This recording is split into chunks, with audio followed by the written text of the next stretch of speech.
vai rachar o chão da praça. É massa, é raça, é sol na multidão.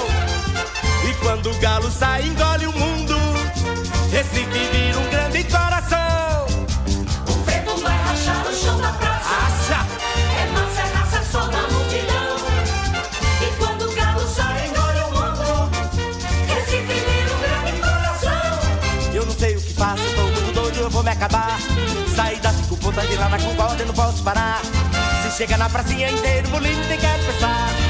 Domiguinho, Olinda, acaba com o resto que ainda sobrar. Eu tô fervendo na rua, nem olho no tacho. Já perdi meu sapato e nem sei se me acho. Tô fervendo na rua, e nem olho no tacho. Já perdi meu sapato e nem sei se me acho.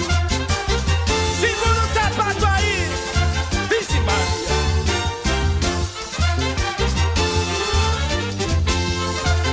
Deu a palavra? A oportunidade de agradecer a você a possibilidade de reouvir as minhas composições me faz com que nesse momento eu me torne muito grato a você, como grato a você é o próprio estado de Pernambuco, porque reviver a memória de uma coisa que é característica de Pernambuco, de uma coisa que ninguém tem. Minha gente, meu povo de Pernambuco, nós temos que nos orgulhar daquilo que temos e que ninguém tem. Nós temos o frevo que ninguém tem. É a hora de nós nos orgulharmos disso. Se fôssemos de outro estado, estaríamos alardeando isso a todo momento.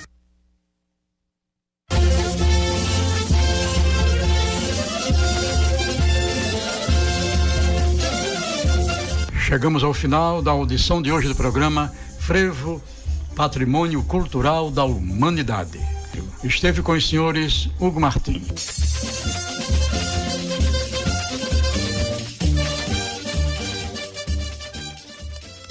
Universitária FM 99.9.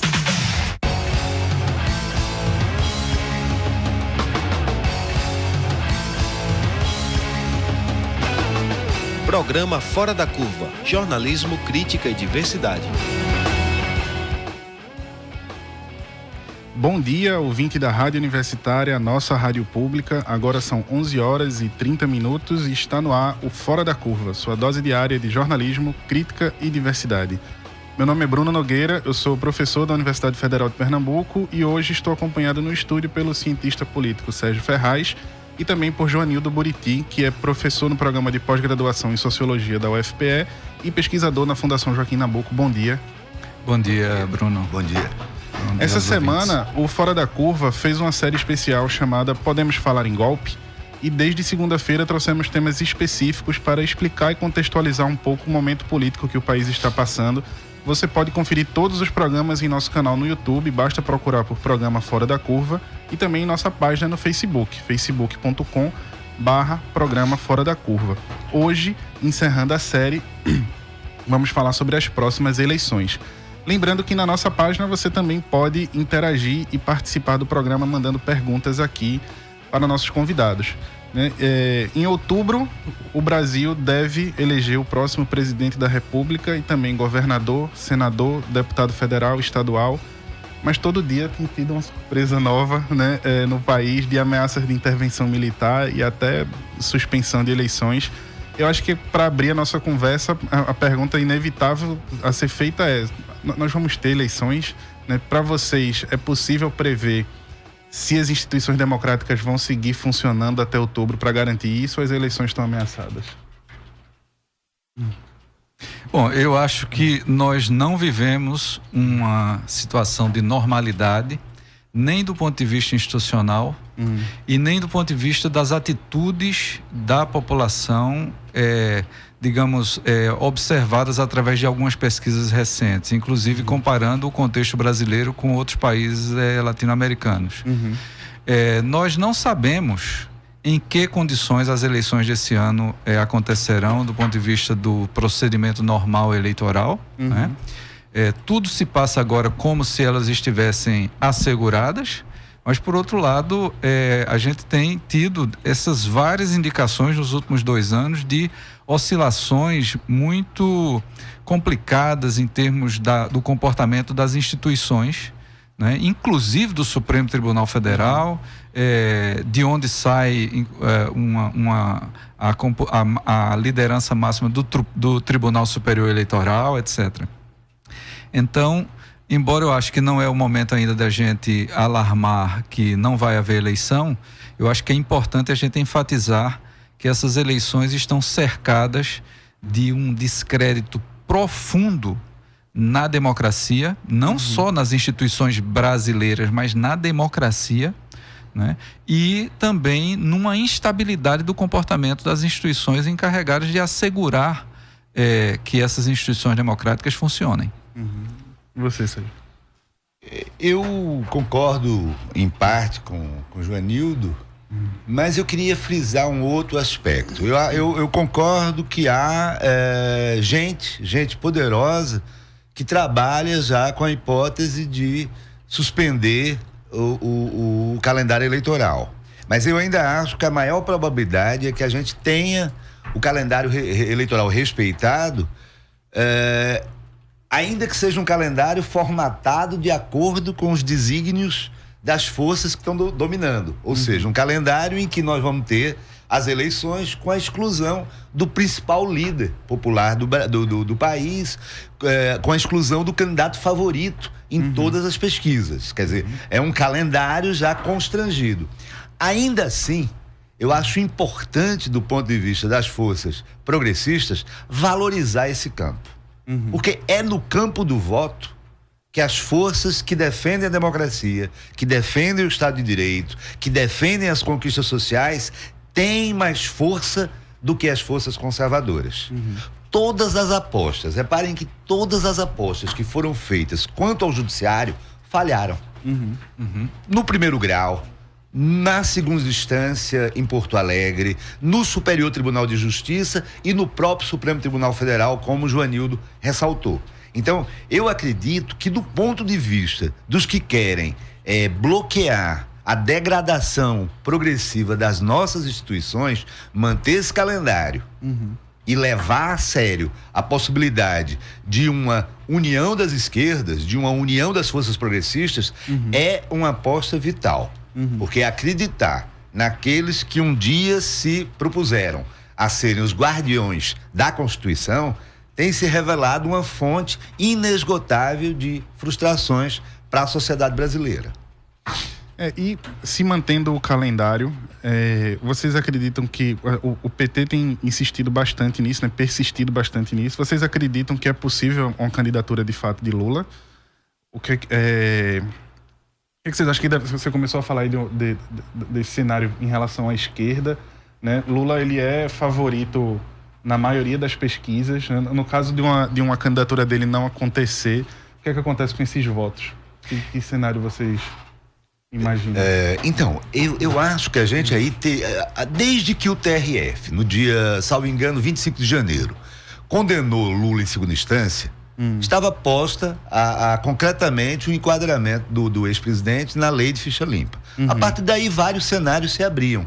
O cenário em que a maioria dos analistas apostava era que o Supremo manteria o presidente em liberdade, mas, em contrapartida, o Tribunal Superior Eleitoral, em agosto, interditaria a candidatura. Isso daria espaço aqui. Daria espaço aqui. O PT exercitasse a estratégia de manter o nome de Lula até certo ponto, colasse nele um outro candidato, um vice-presidente, um candidato a vice-presidente, ou uma figura que fosse ungido como sucessor, e esses meses de liberdade dariam tempo, proporcionariam a Lula tempo para apresentar esse sucessor à população brasileira, tempo para percorrer o país. Esse cenário, que era um cenário que já incorporava a retirada de Lula da cédula, mas pelo menos deixava o ex-presidente em liberdade, ele não se confirmou. Nós estamos diante do cenário pior agora. Lula preso, sem poder articular politicamente, que é o que ele faz melhor, sem poder se comunicar com a população, que é também o que ele faz melhor, né? E eu acho que aí a esquerda tem duas opções, para ser bem realista. E olha que eu sou completamente a favor de uma grande solidariedade ao ex-presidente. É preciso campanha aqui no exterior para denunciar o arbítrio, mas eu acho que a esquerda tem duas opções: se encarcerar junto com o presidente, ficar refém de uma situação em que se depende de um judiciário que já se provou completamente inconfiável do ponto de vista da população brasileira, ou partir para fazer política. Entender que realmente a candidatura de Lula não vai ser possível e conversar entre si para escolher uma estratégia para enfrentar as forças conservadoras. Porque eu acho que a essa altura a melhor resposta que a esquerda pode dar aos acontecimentos, inclusive ao judiciário que decretou essa situação de exceção, é tentar ganhar as eleições. Né? Bom, eu diria, eu vou um pouco na linha de Sérgio nesse sentido, mas eu acrescentaria o seguinte, que para mim está muito, muito clara que está fora de cogitação a hipótese de Lula chegar a confirmar a candidatura dele. Em outras palavras, o cenário de ter Lula candidato não existe mais. E todo o desafio é que engenharia política as forças de esquerda vão conseguir colocar em funcionamento nesse momento, primeiro para evitar a fragmentação, inclusive no primeiro turno, que já está desenhada, né? Com várias candidaturas postas, né? Aliás, o primeiro turno parece-se muito que vai acontecer ao estilo de 1989, né? Com uma grande quantidade de candidaturas, tendo em vista que aquela única que tinha condições de galvanizar forças e simplificar a disputa está fora. Então todo mundo de alguma maneira desponta como achando que tem chance, né? Mas enfim, então esse é um aspecto. O outro aspecto que eu acho importante é pensar na dimensão do legislativo. Essas eleições não serão apenas presidenciais, como sempre, as eleições presidenciais acontecem junto com as eleições para a Câmara Federal e para o Senado. E nós sabemos a composição e o funcionamento do Congresso que nós temos hoje, né? E com toda essa rearrumação pós sexta-feira, né, da desincompatibilização, mudança de sigla, etc. Eu estava vendo hoje mesmo no rádio já o anúncio de alguns números. Houve o reforço de alguns partidos conservadores no Congresso, como o DEM, que dobrou a sua bancada, né? O PT, isoladamente, em termos de um partido de esquerda, é o maior partido na Câmara Federal, né? Mas com cerca de 60 deputados, né? Mas depois disso, o próximo partido de esquerda que vai aparecer já vai ser lá embaixo, quer dizer, há uma desproporção muito grande. E nós temos essa história no Brasil de alta abstenção da população e um voto relativamente inconsistente em relação ao legislativo, né? Então, tudo isso cria a possibilidade de que, mesmo que viesse a ganhar as eleições presidenciais, uma candidatura unificada ou bem articulada da esquerda, centro-esquerda, viesse a se deparar com um Congresso tão conservador, quase pilantra, como o que nós temos hoje. E aí você falou, você fez essa comparação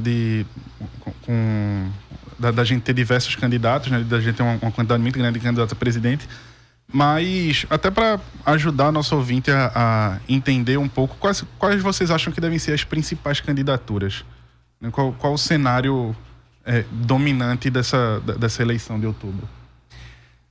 Veja, a gente tem eu chamaria de uma aparente fragmentação, né? Nós temos vários candidatos no campo do que se chama de esquerda, né? O Boulos, do PSOL, a Manuela, do PCdoB,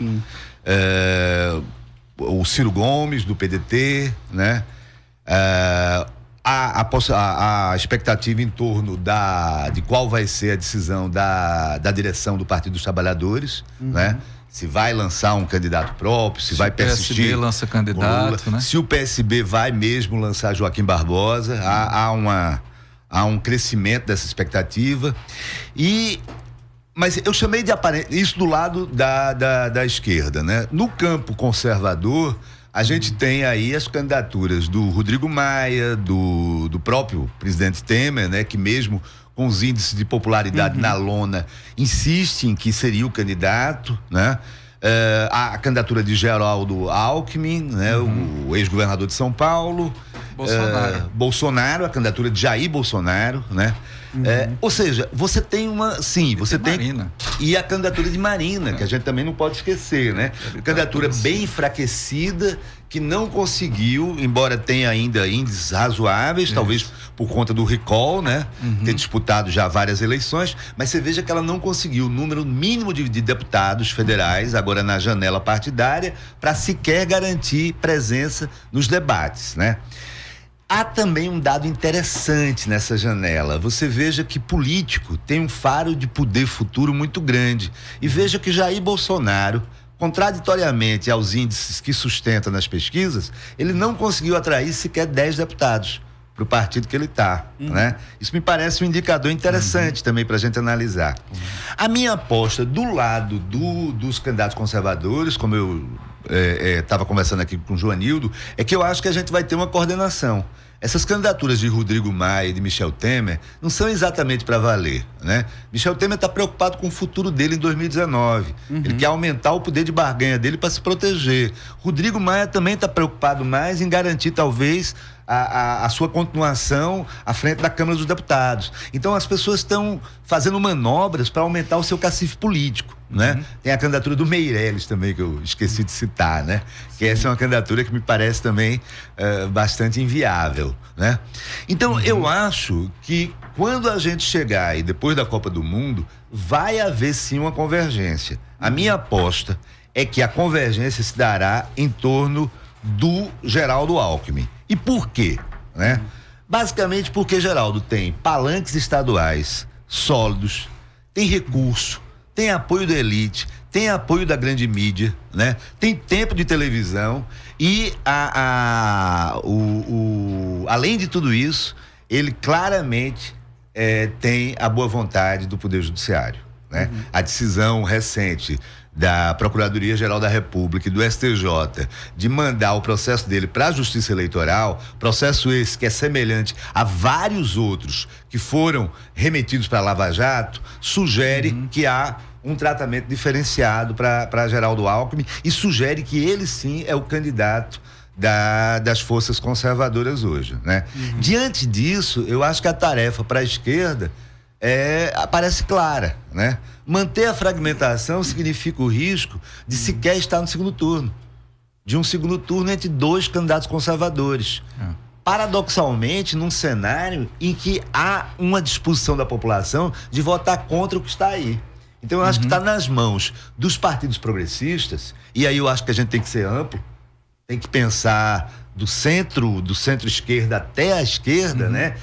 Tá na mão desses partidos ser hábeis, terem condições de construir estratégia para não desperdiçar esse momento. De fato, quer dizer, a situação de exceção em que o país se encontra, mas ao mesmo tempo a manutenção do processo eleitoral, né? Demandaria da esquerda nesse momento, nas suas diversas tendências e correntes, a capacidade de pensar para além de caminhos próprios, né? Quer dizer, normalizar ou reconstruir a normalidade das instituições democráticas no momento uma pauta fundamental para o campo da esquerda. Exatamente. Porque sem ela nós não temos como recuperar as perdas e conquistas de direitos que foram acontecendo de 2016 para cá, né? Agora, nós temos o cenário, quer dizer, um campo aí que vamos, como seja assim, não vamos discutir o pedigree ideológico, mas digamos, nós temos um campo nucleado frágil, mas até as últimas pesquisas ainda significativo de Marina, o campo nucleado pelo nome de Ciro, o campo nucleado pelo nome de Lula, que se transfere para Boulos, para Manuela Dávila, enfim, né?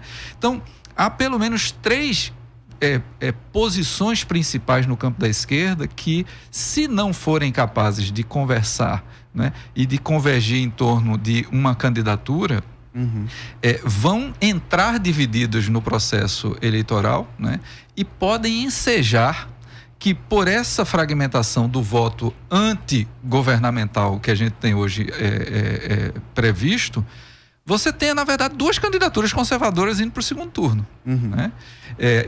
Independentemente disso, eu acho que está colocado para além de qualquer calendário eleitoral, e aí é uma chamada que os partidos de esquerda não tem como, não deveriam recusar, a necessidade de reconstruir as bases sociais do enraizamento dos partidos de esquerda no Brasil, que se perderam muito, ou se fragilizaram muito por esses anos de atuação institucional, né? O descolamento das lideranças e do trabalho de base desses partidos. E aí você falou das perdas de direito, né, que o cidadão brasileiro tem passado desde que tudo isso começou a acontecer, mas o golpe ele também veio para fazer vários ajustes, né? Hoje a gente tem diversas instituições públicas como BNDES, Petrobras, as universidades federais, né, que têm sofrido cortes de verbas, reestruturações que são de certo modo dolorosas, né, e se tornaram hoje, a gente pode dizer, de um certo modo, instituições de risco frente a essas eleições, né? Vocês acreditam que há um caminho de volta, né? Quem assumiu o país consegue dar conta do desafio que é retomar a situação que essas instituições estavam antes? Eu vi uma opinião um dia desses de alguém que eu não me lembro, diz assim: quem quiser ser candidato a presidente do Brasil hoje deve ser maluco, né? Não deve saber do desafio. Eu não acho que haja nenhum caminho de curto prazo no sentido dessa reversão. O que talvez pudesse acontecer no curto prazo, na única hipótese de uma candidatura de esquerda emplacar, é você interromper o ritmo dessas mudanças, né? E dessa desagregação do legado da Constituição de 88 e de lutas sociais significativas que aconteceram no Brasil, que foram se traduzindo em políticas públicas, em legislação, etc. Então, eu acho que no cenário pelo menos da primeira metade de um mandato presidencial, o máximo que a gente poderia aspirar seria que o ritmo dessas reformas poderia ser estancado, né? Mas em termos de recuperação do que já foi alterado e transformado, infelizmente eu não vejo como no curto prazo isso possa acontecer, porque há tantas variáveis. Por exemplo, o tamanho da maioria parlamentar no Congresso, a capacidade de negociação com forças internacionais de agências multilaterais, dessas agências que apontam para graus de investimento no país, a pressão do próprio resultado eleitoral, dependendo de como ele se configurar na eleição presidencial, das forças conservadoras, tudo isso pode criar muitas dificuldades para você alterações. Eu me lembro, por exemplo, do contexto da Grécia em anos muito recentes, em que uma eleição e depois um plebiscito um referendo não foram suficientes para autorizar o governo nacional a negociar de maneira, digamos, soberana com a União Europeia e outros devedores uma pauta popular ou uma pauta democrática, né? Embora a Grécia estivesse, né, numa situação bem mais difícil que a nossa. Sim. Por razões que não cabe discutir aqui. Claro. Eu sou um pouco mais otimista nesse ponto, né? Por que eu sou mais otimista? Nós tivemos uma grande, né, talvez a maior recessão da história brasileira, que se iniciou ali em meados de 2014, não foi bem percebida até o início de 2015, né?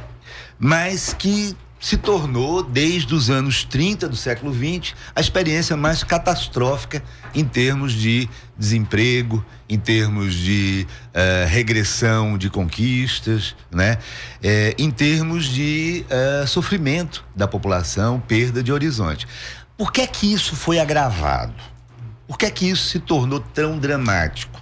A meu ver, por dois fatores.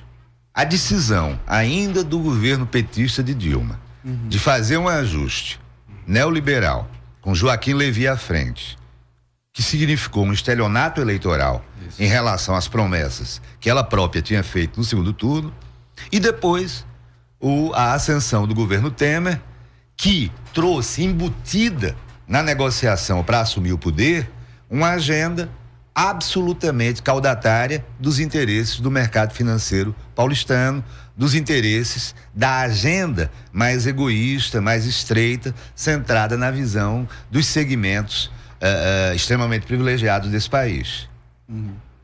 Grande parte da perda de legitimidade e do desmonte de conquistas advém dessa coalizão, desse formato de coalizão que faz um ajuste sem o mínimo de equidade.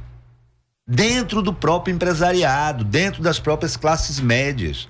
Não falo nem dos segmentos populares. Quer dizer, é um governo que, ao entregar a Henrique Meirelles a condução da política econômica, ele estreita o leque de forças políticas capazes de influenciar o desenho do ajuste. Porque é importante ter em mente que existem várias formas de ajuste. Existem várias formas da gente distribuir os sacrifícios. Qualquer governo que chegue ao poder em 2019 e que tenha uma postura mais equilibrada, vai começar a ganhar legitimidade. Porque é muito importante, numa situação de sacrifício, que a população perceba que os custos estão sendo distribuídos minimamente de uma forma justa. O governo Temer é exatamente o contrário disso. Enquanto se faz o desmonte que você mencionou aqui, toda semana se entrega um naco do orçamento para os deputados canibais das bancadas ruralistas, das igrejas evangélicas, das bancadas da bala, quer dizer, os grupos especiais que têm lobby para fazer chantagem sobre o governo. E é essa sensação de profunda injustiça, de profunda iniquidade do ajuste que está, em parte, gerando índices de impopularidade inéditos para esse governo. Então eu acredito, só para concluir, que se a gente conseguir uma recomposição mínima, a gente vai ter também uma forma de ajuste minimamente equitativo e que vai garantir uma recuperação de legitimidade para o próximo governo. Deixa eu aproveitar seu otimismo, então, para perguntar o seguinte. Otimismo moderado. O Rio de Janeiro, ele segue em intervenção militar, né? E uma coisa que, de certo modo, pegou o país de surpresa, e os militares já chamaram essa intervenção de uma intervenção piloto, né? Do ponto de vista de vocês, existe um cenário possível de um novo regime militar, ou isso pode ser visto também como uma forma de prolongar o mandato de Temer? Rapidamente, para Joanildo opinar. As informações que eu tenho é que a intervenção militar não era desejada pelos militares. A intervenção militar foi um factoide político criado pelo governo Temer para sobreviver ao fracasso da reforma da Previdência. É chocante. Você fazer uma intervenção militar, arriscar vidas, vidas principalmente de moradores da periferia, dos morros, mas também a vida dos soldados do Exército, né? Arriscar vidas numa manobra eleitoral.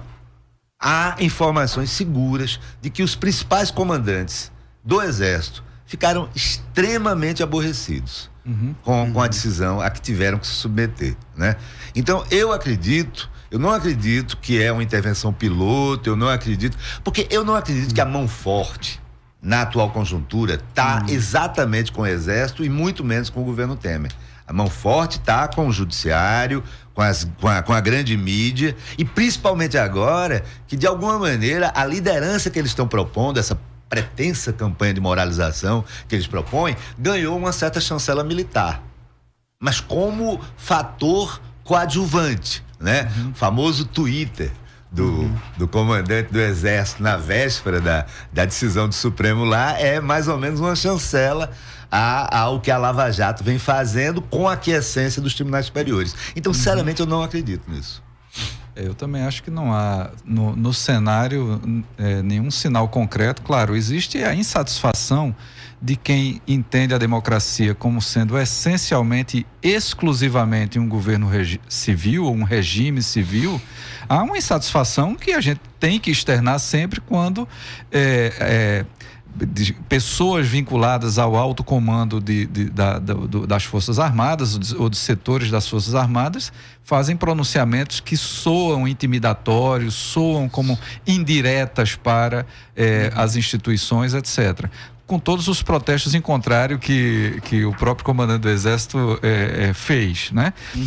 Mas nós não temos um cenário concreto dessa desintegração das instituições ao ponto em que elas dariam lugar a uma nova aventura, né? Agora, em política como em história, nós não temos como afirmar categoricamente nada, né? Quer dizer, há sociedades que em situações críticas prolongadas enfrentaram ou se deixaram levar para caminhos horríveis, com altíssimos custos. Novamente, os custos que nós estamos vivenciando hoje já são altos o suficiente. Isso. Né? E eles não estão sinalizando, talvez inclusive pela própria, digamos, apatia com que uma parte da população vê o que se dá e como se decidem as coisas no âmbito das instituições. Eu não acho que haja um cenário concreto nesse sentido. Então, o nosso cenário positivo aberto como na linha do que Sérgio falou, aproveitar esta oportunidade, como se fez inclusive nos tempos da ditadura, quando foram sendo abertas essas oportunidades de eleições. São janelas nas quais você pode falar diretamente à população e sentir um pouco o pulso, né, da vontade popular. E o outro cenário é que nós precisamos voltar a fazer trabalho de base, né? Reconstruir a sociabilidade política da sociedade brasileira, que hoje está seriamente abalada pela presença de discursos altamente reacionários, discursos de ódio, discursos de confrontação, discursos de divisão, né? De preconceito, de menosprezo pela vontade popular. Isso é extremamente grave e a gente tem que retrabalhar essas percepções e essas práticas. Aproveitando que você falou disso, vocês acham que esses eventos recentes, como a prisão de Lula, a execução de Marielle, eles tornaram a sociedade civil mais politizada? A gente pode prever que essa vai ser uma eleição com uma participação mais politizada da sociedade ou não? Num certo sentido, a seletividade, a discriminação, a falta de um tratamento igualitário para situações semelhantes, essas coisas não se passam sem custo, né? A morte de uma vereadora importante, de uma mulher, nas circunstâncias que aconteceu, né? Sem que quase um mês depois a gente tenha nenhuma evidência de que há um esforço investigativo sério, né? Tudo isso eu acho que vai calando pouco a pouco, não é uma coisa imediata, mas vai calando na população, não é? A semana passada saiu em alguns jornais uma nota que não foi dada grande importância, mas que aludia a uma pesquisa qualitativa encomendada, curiosamente, pelo PSDB, em que se detectava sinais de que a população já questiona bastante a seletividade das investigações anticorrupção, por exemplo, né? Então, eu tenho a impressão, eu não seria, talvez seja otimismo demais dizer que há uma politização imediata da sociedade diante desses acontecimentos, mas eu acho que pouco a pouco a boa parte da população começa a perceber que as coisas não têm o formato que a grande mídia quer vender. A maior prova disso são os índices de popularidade do próprio ex-presidente Lula. Pelo menos até o episódio da prisão, né? Lula é o único das grandes lideranças que recupera prestígio no ano e meio, né? De um ano e meio para cá. E o próprio PT, se a gente pegar as pesquisas sobre preferência partidária, né? O PT variou bastante, mas mais ou menos 40% da população brasileira tem preferência partidária. Uma maioria relativamente grande não se interessa por partido nenhum. Mas dentro desses, o PT tem um percentual muito grande, chega a quase 20% agora. Então tudo isso são indicadores de que a sociedade começa, assim, a se conscientizar mais, a ter uma percepção mais crítica dos eventos aí, né, dessa crise tremenda dos últimos 4, 5 anos. Eu acho que o que esses dois casos que você menciona nos chamam a atenção, e as pessoas parecem estar percebendo isso, é que nós temos um conjunto de instituições, procedimentos, tudo aparentemente no lugar e, entre aspas, funcionando, né? E, no entanto, as coisas vão acontecendo e demonstrando cabalmente que não estão funcionando e que, inclusive, estão funcionando de uma maneira ao contrário do que se espera da legalidade, não é? Do ritmo, da isonomia, não é? Ou seja, da equidade nessas tomadas de decisão, nas investigações, etc. Então, isso significa que as pessoas estão percebendo que uma coisa é você ficar falando das instituições, da democracia, do respeito à regra do jogo, etc. E outra coisa é como as coisas estão funcionando e não é possível mais esconder como é que elas estão funcionando. Há uma contradição entre forma e substância, né, Joanildo? Exato. Eu vou te dar um exemplo. Só para concluir, Sérgio, isso não é garantia de que todas as pessoas tiram as mesmas conclusões desse processo, né?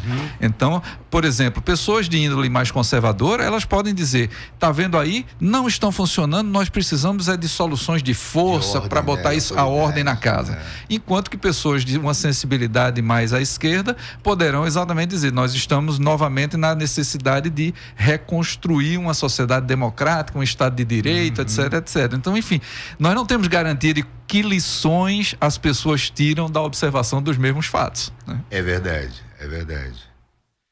O que deixa a gente preocupado também, né? Embora eu acho que há uma postura muito mais crítica. Você lembra que 2, 3, 4 anos atrás, as instituições judiciais eram encaradas por grande parte da população como verdadeiras paladinas, sem contradições, né? Que entrariam em cena para combater um sistema político completamente apodrecido. Então era um jogo entre mocinhos e bandidos, praticamente, né? Então olha para o último julgamento, esse julgamento agora do Supremo, que denegou o habeas corpus solicitado pelo presidente Lula. Em primeiro lugar, essa decisão teria que se dar na segunda turma, da qual faz parte o ministro Fachin. Seria o caminho natural. Muitos outros pedidos foram julgados lá, né? Não foi. Por quê? Porque o ministro não queria perder. Então, numa manobra que talvez ficasse bem num jogo de cartas, né? Ele joga a medida para o plenário. Em chegando ao plenário, lá esperando para ser julgada, para ser examinada pelo conjunto dos ministros, duas ações de repercussão geral, quer dizer, que não se debruçariam sobre o caso de Lula, que polariza tanto a sociedade. O que é que a presidente do Supremo Tribunal fez? Em vez de colocar na agenda de julgamento, na pauta, as ações gerais que criariam uma regra válida para todos, que é o que se espera de uma instituição como o Supremo, ela, para constranger os colegas, principalmente a ministra Rosa Weber, e para garantir o resultado que ela pretendia, assim como o ministro Fachin, ela pautou o habeas corpus de Lula. Então, é esse tipo de atitude que foge das expectativas que a gente tem sobre um Supremo Tribunal, né, que preocupa a gente. Agora, ao mesmo tempo, a gente aposta na percepção crítica das pessoas, né?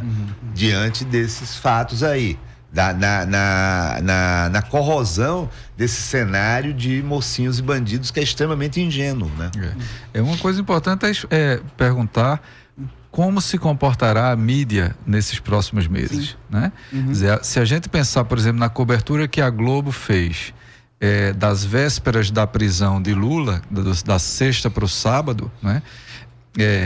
Exponenciando as manifestações em favor da prisão do presidente e quase que escondendo deliberadamente as manifestações contrárias, e o próprio conteúdo da cobertura, etc., há de se esperar que a mídia será novamente um ator próprio neste cenário, né? E a gente precisa acompanhá-lo com tanta atenção quanto a gente vai estar acompanhando o desenrolar das ações dos candidatos, né? Sim. E para a gente fechar, de que forma tudo isso que a gente conversou até agora deve afetar também as eleições locais, né? Que cenário a gente consegue antecipar? A gente já teve aí a saída de João Paulo do PT, né? Mendonça já deixou o MEC também, né? O que é que a gente consegue antecipar aqui para governador, senador? Conforme Vocês têm pesquisas recentes sobre as eleições locais? Eu não tenho visto pesquisa. Eu tenho algumas informações aí que eu não sei se são bem confiáveis, né? Eu não tenho dados locais, enfim, a não ser uma coisa que eu vi muito rapidamente ontem a respeito da tentativa de se criar uma candidatura em torno do PSB, etc., incluindo o próprio PT, etc., né? Mas eu não tenho mais dados a esse respeito. Eu acho que O que a gente talvez possa dizer é que há uma quebra de braço. São 3 campos, aparentemente, né? Campo do atual governo, que deve ter o governador Paulo Câmara como candidato à reeleição. Há o campo do PT, que oscila entre uma aliança com o governador aparentemente desejada pela direção nacional, né? E a candidatura própria, né? Que teria em Marília Reis a candidata, né? E ao campo das forças que apoiaram o governo Temer, né? Que estariam divididas aí entre vários nomes, 3 ou 4 nomes que haveria uma expectativa de nos próximos meses definirem aí uma chapa para concorrer. Então, eu tenho a impressão que Fernando Bezerra, Armando Monteiro, o próprio Mendonça Filho, né? Me parece que é mais ou menos, ou a gente vai ter um quadro de polarização, se o PT fechar o apoio ao PSB, ou a gente teria uma situação de 3 candidaturas, se o PT sair com candidatura própria. Eu acho que a gente vai depender um pouco, essa decisão estadual vai depender um pouco das decisões lá da nacional, né? Por exemplo, se o PT apoiar um candidato de outro partido, em termos nacionais, é bem provável que haja aqui uma decisão em favor de uma aliança com o PSB, né? Então... bom, gente, o nosso tempo de hoje encerrou, né? Quero agradecer a presença aqui do Sérgio Joanildo, muito obrigado. Lembrando a você que está nos ouvindo que essa nossa série especial, Podemos Falar em Golpe, ela está toda disponível no nosso canal no YouTube e também na nossa página do Facebook, né? O programa de hoje, ele contou com Natália Cruz, Débora Oliveira e Caroline Torpe nas redes sociais. Teve produção de Ed Rodrigues, roteiro e locução minha, Bruno Nogueira. Os trabalhos técnicos são de Marco da Lata. O Fora da Curva volta na segunda-feira com a apresentação de Adriana Santana. Até lá, um bom dia, uma boa sexta-feira, um bom fim de semana para todos e para todas.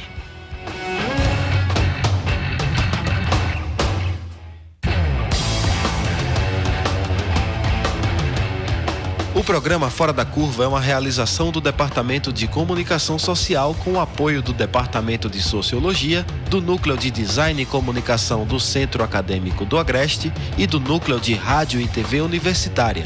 Parceria com o Marco Zero Conteúdo, Centro de Cultura Luiz Freire, Centro das Mulheres do Cabo, Centro Sabiá e Terral Coletivo de Comunicação. Esse programa fica disponível nas nossas redes sociais, na nossa página do Facebook, no canal do YouTube e no Mixcloud. A música tema do nosso programa foi composta pela banda Diablo Motor. Programa Fora da Curva. A gente fala o que a maioria cala.